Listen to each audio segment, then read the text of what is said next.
እንግዲህ ደስታ ቻናል ከፍቷል። ቻናል ይከፈትልኝ ስለው ግን ደግ ነገር ይዞ ነው መጣ። ደስታ ማለት ነው ደግ ነገር አጠፋ ማለት ጠፋም ሰው ማለት እንደዚህ ነው። በቃ ሊያጠፋ ይችላል። የተሰጠን ነገር ተጫውቷል። አጠፍቶም ይሆናል። አለመጥፋቱ አይደለም። በቃ ሰው ልጅ ዝቅ ብሎ ሰውን ይቅርታ መጠየቅ ምንም ትልቅነት ነው። ግን በዚህ ያው እነሱ ቻናሉን ቢከፍቱለት ጥሩ ነበረ። ግን ሼር አድርጓል፣ ሁለቱም ሼር አድርጓል። ደስ የምለው ነገር ደግሞ ከሁለቱም ጋር ተጣልተዋል። ይሄ ነገር ጥሩ ነገር አደረግ። ምክንያቱም ሩታ ብቻ ጠርተሽ ሩታ ብቻ ይቅርታ ጠይቄ ብትሄድ ጥሩ አይመጣምና አንተ ግን ሁለቱን አግኝተ ይቅርታ ጠይቄ ነው ሄድኩ። ይሄ መልካም ነው። በቃ ይሄ ጥሩ ስራ ነው ማሰብ። ምክንያቱም አንተ ያጣክ ምንም የለም። በጣም የተረጋጋ ወንድ ነው። በጣም ጥሩ ወንድ ነው።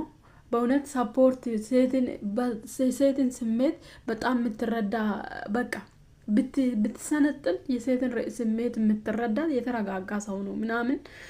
ግን በቃ እዛ ጋር ድራማውን ስላበላሸሽ ነው አወጡ። ግን አንተም ደግሞ ፍቅር ውስጥ ገብተሃል ይመስለኛል።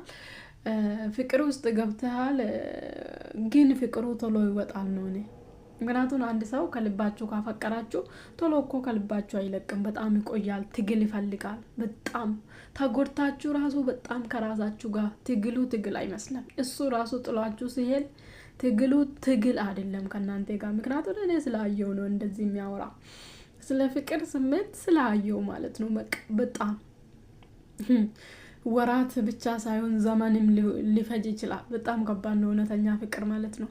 ከልባችሁ አይወጣም። ከአይምራችሁ ሊለቅ አይምራችሁን በቃ አጽርታችሁ ወደ ፊት ለፊት እንሄዳለን ስለ ልባችሁ ውስጥ ይኖራል። በጣም አስቸጋሪ ነው እውነተኛ ፍቅር። ስለዚህ እንዴት ነው የሩታ ፍቅር ቶሎ ሊለቅ የቻለ? ግን ጥሩ ሰው ነክ። እንደውም አንተ እኔ ቀስ ብለህ ይለምዳል ይሄ ልጅ ብዬ ነበረ። ምክንያቱም ከሩታ ጋር እሷ በጣም አግሬሲቭ ነት፣ በጣም ትናደዳለች ምናምን። እሱ የተረጋጋ ወንድ ነው። ስለዚህ አብሮ የሚሄዱ መስሎኝ ነበረ እኔ። ምክንያቱም እኔ አልጠላውም፣ መጀመሪያ ሲመጣም አልጠላውም እውነትን ለመናገር ደስታ ማለት ነው። ምክንያቱም አያቅም እንጂ ስለ ሶሻል ሚዲያ አያቅም። ቆፍጣና እንትን አይደለም ወንድ አይደለም እንጂ። ሲቀጥል ደግሞ አብርሃምን ይቅርታ መጠየቁ መሸነፍ አይደለም። ምክንያቱም አብርሃም ነው የናቀ የሱ ሚኒስትር ከመንገድ ላይ ገዛ። ስለዚህ ተረማመደባት በጣም ማለት ነው። ምንም ሳያደርግ በጣም የሰው ንቀት ላይ ያሳየው። አሁን እነ ዳኒ ምናምን እስቲኒካኝ ምናምን ብሎ ይገፋጣጣራሉ። እሱ እንደዛ ስለማያደርግ አብርሃም በጣም ንቆ ነበር። በጣም ማለት ነው። እንዴት ነው ደስታ ለሩታ ህይወት አይመችም፣ ነገር ሁሉ አበላሸብኝ ብሎ አብርሃም ስነቅ ነበርና አብርሃም ነው እንደውም ይቅርታ መጠየቅ ነበር። እኔ መጣፍቻለሁ ይቅርታ ማለት ነበረብኝ። ምክንያቱም አብርሃም እኮ በጣም ስንቅ ነበር። ሰው አይናቅም፣ ሰው ነው። አንተ ዛሬ እዚህ ከፍታ ላይ አለክ፣ ነገ የት እንደሚወስድህ ፈጣሪ አታውቅም። ምክንያቱም የምንኖረው በፈጣሪ እርዳታ ነው። ስለዚህ ነገ የት እንደምትጣል አታውቅም። ስለዚህ ሰውን እንደዚህ መናቅ ሳይሆን ትላንትና ራሱ እሱን ይቅርታ ጠይቆሽ አንተ ራሱ ሰው ጥፋቱን አምኖ ይቅርታ ስጠይቅ ምንም አላጠፋም፣ አንተ ላይ አልደረሰም። ምክንያቱም ተፋታችኋል። ኦልሬዲ ከተፋታችሁ በኋላ ነው መጣ እኔም እሷን ጋር እንዳደርስ ብዬ ስለበደልኩ በጣም ይቅርታ ማለቅ ነበረብኝ። ስለዚህ እዛ ጋር ደግሞ ላቅፍሽ ስለው አብርሃም አንገቱን ድፍት አደረገ። እኔ ምንድነው አብርሃም ላያት አልፈልጋትም አላልክም አንተ? አሁንም በቃ እኔ ባለፈው ማለት ነው ቪዲዮ ውስጥ ማለት ነው ከኔ ጋር አቶን እሺ ከኔ ጋር ራሱ አቶን ግን ከማቶን ቦታ እንድትሆን አልፈልግም ይላል። እኔ ግራ ነው የሚያጋባቸው እግዚአብሔር ትብግናታ።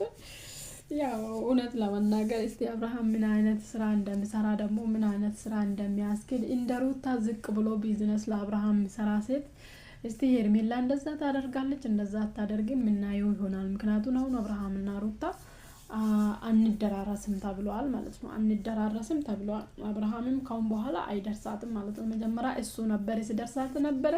እሱን ደግሞ አሳየች ብዙ ነገር አድርጋ የማይጠበቅ ነገር አድርጋ እውነትን ከሆነ ነገሩ ማለት ነው አድርጋ ተበቅላለች። እና ዳኒ ሲሳለቅባት ምናምን ብላለች ቡዜ። ያው እሱም ደግሞ ሄርሜላ ሲሳለቀለበት ነበረ። ለሄርሜላ ካልመለሰች ደግሞ ለአብርሃም መለሰች ማለት ነው። እና ሩታ ቂመኛ ነች። በነገራችን ላይ እኮ እንደዚህ አይነት ሰዎች በጣም የሳይኮሎጂ ሰዎች ጠይቁ እኮ በጣም የዋ የሆኑ ልባቸው ንጹህ የሆኑ ሰዎች፣ በጣም አፍቃሪ የሆኑ ሰዎች፣ ታማኝ የሆኑ ሰዎች በጣም በቀለኛ እንደሆኑ የሳይኮሎጂ ሰዎች ወይ የሳይኮሎጂ መጽሐፍ አንብባችሁ የምታውቁ እኔ አንብቤ ስለሚያውቅ ነው። የሰውን ባህሪ በጣም እንትን አንብባለሁ በትንሹ ማለት ነው። ከራሴ ባህሪ ጋር አንብብ ብሎ ሰው የሆነ አስተማሪ ድሮ 9ኛ ክፍል ስማር ሰጥቶኝ አንብቤ ነበረ የሳይኮሎጂ መጽሐፍ ማለት ነው። ስለዚህ የሆነ ባህሪ የራሴን ባህሪ ያገኘሁት ከዛ ውስጥ ማለት ነው። እውነቱ ነው የምነግራችሁ ከራሳችሁ ባህሪ ጋር። ስለዚህ የሩታ ባህሪ ላይ ያየሁት በጣም ልባቸው ንጹህ የሆነ አፍቃሪ የሆኑ ታማኝ የሆኑ ሰዎች በጣም በቀለኛ ናቸው። ሲነኩ በጣም በቀለኛ ናቸው። ስለዚህ ሩታ ስትነካ የቆየች ሴት ነች እና በቀሉን ነው የምታስበው። ስለዚህ ተበቅላለች ማለት ነው። እንደምንም ደስታችን 15,000 ሊገባ ነው። ደስ ይላል። ጥሩ ታይቶ ጥሩ ሰብስክራይብ አግኝተሃል ከሌሎቹ ማለት ነው። ጥሩ ነው።